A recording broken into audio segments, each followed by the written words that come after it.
안녕하세요. 화정입니다. 소박한 제수필 낭독방을 찾아와 주시고 경청해 주셔서 고맙습니다. 벚꽃과 개나리와 진달래가 한창입니다. 이번 60번째 수필은 향긋한 이 봄날입니다. 바로 이맘때 이야기지요. 60이 넘은 친구들 이야기입니다. 나무를 직접 뜯어 보낸 친구가 있고 나무를 받은 친구가 있습니다. 나무를 나누고 점심까지 사겠다고 했다는군요. 나무를 직접 삶고 무쳐서 봄나물 밥상을 차리겠다고 나선 친구도 있습니다. 친구끼리 우정이 봄나물 못지않게 향긋합니다. 끼어 안고 싶어집니다. 들어보세요. 향긋한 이 봄날, 옥, 석, 숙, 림, 넷은 갈래머리 쪽 친구들이다. 지방에 살고 있고 화가인 옥이 봄나물 밥상을 단톡방에 올렸다. 석이 그걸 보고 에구 먹고 싶다 너스레를 떨며 입맛을 다셨다. 옥은 모른 채 할 사람이 못 된다. 그림은 아무나 그리는 게 아니기 때문이다. 세상이건 사람이건 모든 사물에게 온기를 품은 사람이기 때문이다. 옥은 호미를 들고 논두렁 밭두렁을 헤맸을 것이다. 친구들을 떠올리며 어깨가 아픈 줄도 몰랐을 것이다. 다음 날 옥은 석에게 봄나물 택배를 보냈다. 셋이서 나눠 먹으라고 말이다. 그 친구의 친구다. 석 또한 나눌 줄 안다. 나무를 나눠주면서 밥도 사겠다고 했단다. 밥도 얻어먹고 나물도 받고 공짜 좋아하는 나였다면 옳다구나 박수를 쳤을 것이다. 림은 달랐다. 친구는 담는다고 했다. 봄나물은 조물조물 묻혀서 함께 모여 앉아 먹어야 제맛이란다. 양념을 최소한으로 해서 나물 본연의 향기를 잃으면 안 된단다. 나물 무침은 본인이 할 것이니 무조건 자기 집으로 모이라고 했다. 누가 마다했겠는가. 림의 집에 가서 밥을 얻어먹은 게 3번이나 된다. 노르스름하게 익은 백김치를 길쭉하고 조붓한 접시에 얌전하게 담고 막 만들어진 두부조림에서는 양념 맛이 섞인 김이 오르고 생선 구이는 윤기가 흐르고 노릇노릇하게 구워냈다.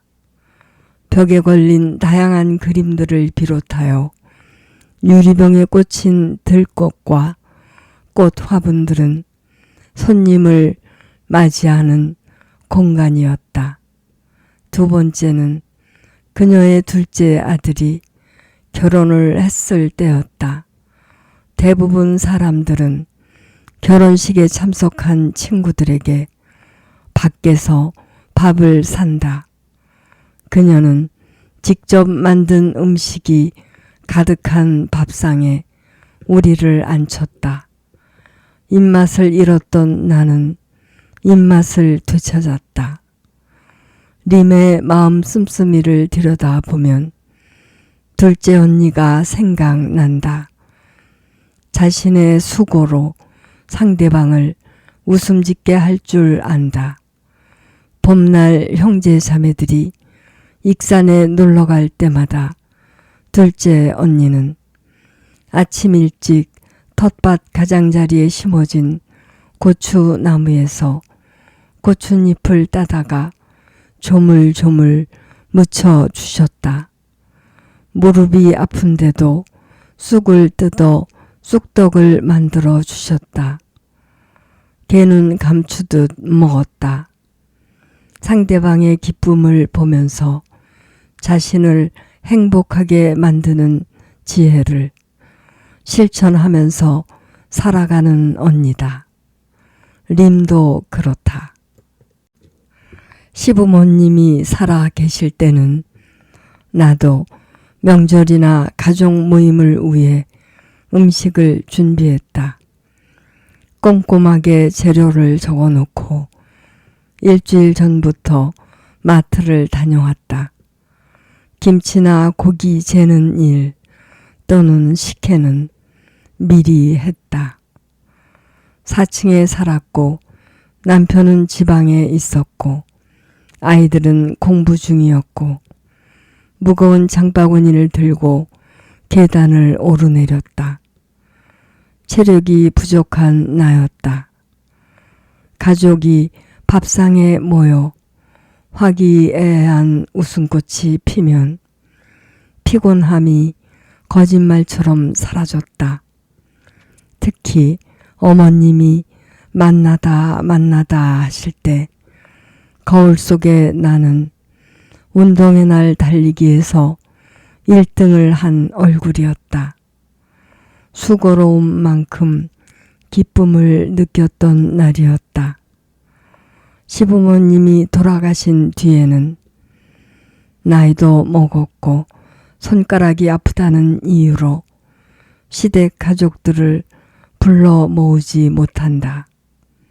내년에는 오시라고 해야지 했다가도 정작 그날이 가까워지면 절레절레 고개를 흔들고 만다. 노고가 없으므로 기쁨도 행복도 얻어내지 못하는 것은 인지상정이다. 살아가는 재미를 눈 뜨고 놓치는 어리석은 사람이 되었다.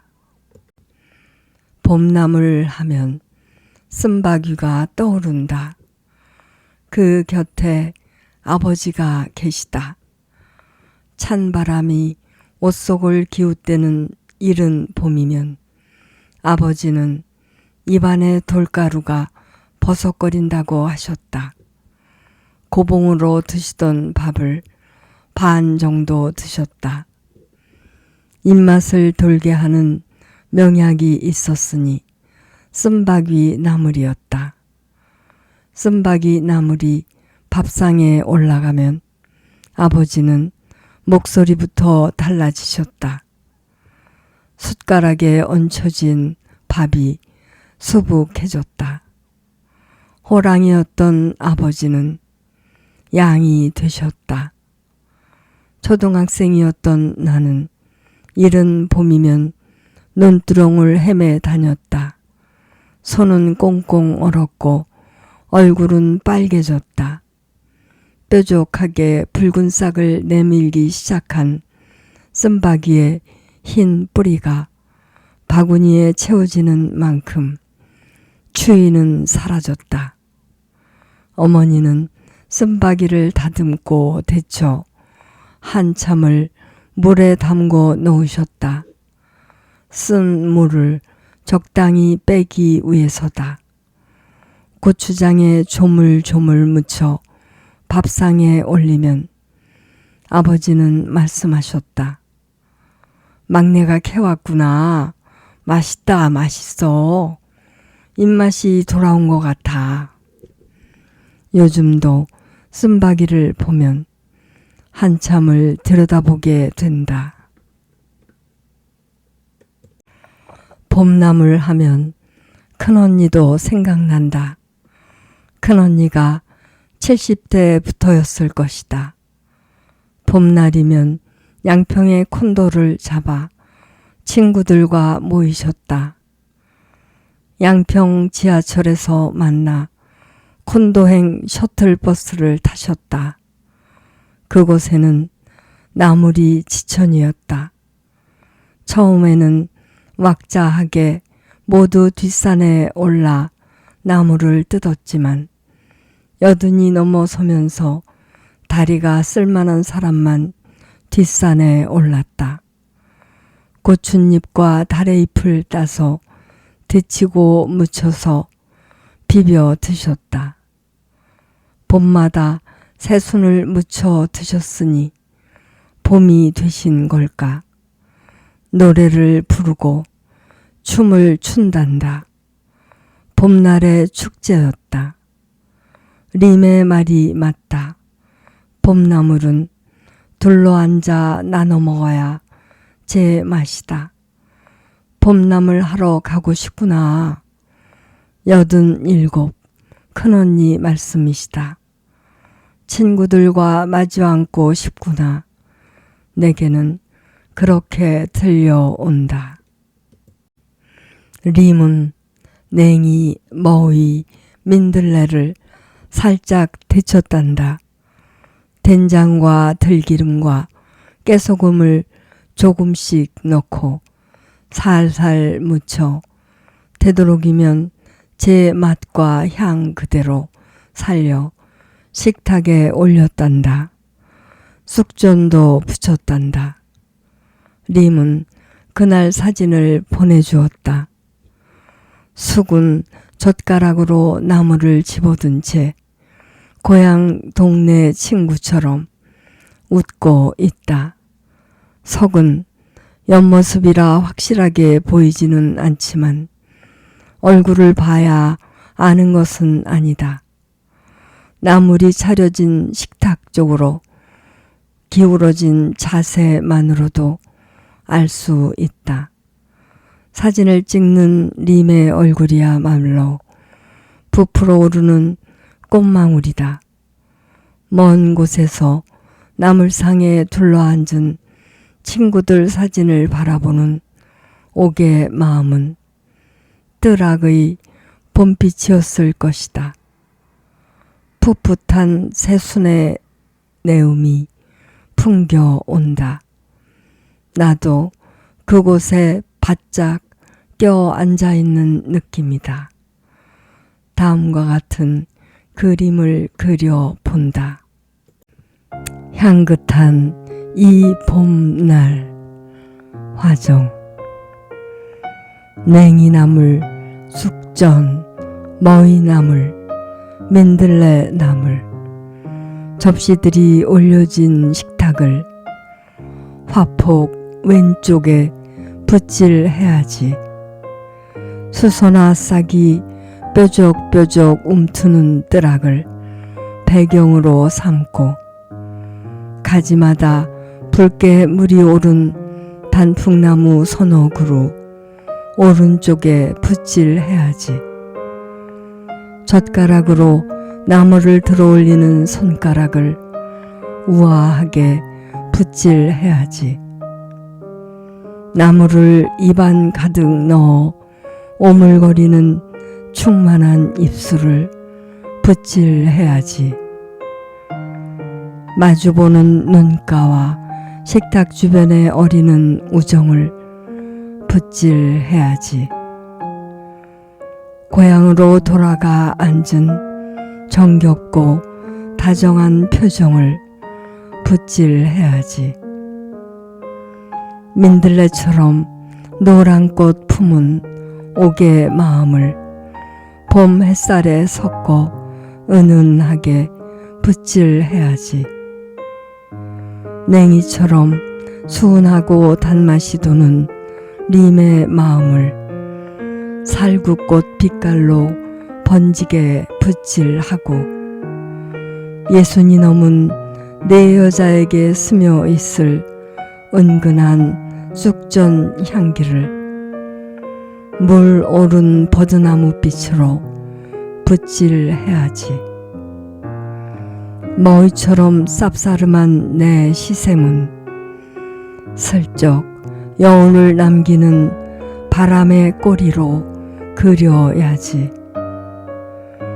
곤줄박이 가벼운 봄 노래는 휘어진 매화 가지에 엎여 붓질해야지.